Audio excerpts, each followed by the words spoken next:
আচরণবিধি হচ্ছে কাজের গরু কেতাবে আছে গোয়ালে নাই।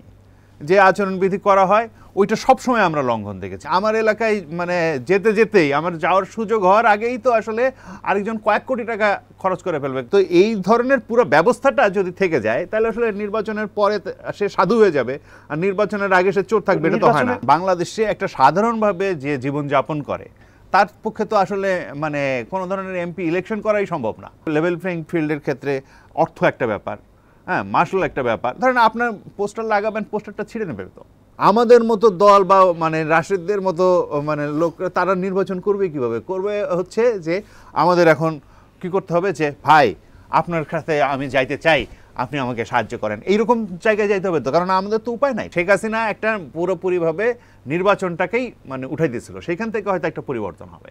কিন্তু একটা সত্যিকার অর্থে লেভেল প্লেইং ফিল্ড তৈরি করতে হলে আপনি নির্বাচনী বিতর্কের আয়োজন করেন সমস্ত প্রার্থীর, সেইখানে সবাই তার তার ইশতেহার দিক, প্রচারণা হবে হচ্ছে নির্বাচন কমিশনের মাধ্যমে, কারো ব্যক্তিগত প্রচারণা থাকবে না, এবং জনগণ ওইটা দেখে তারা ভোট দিবে, এরকম ব্যবস্থা করেন।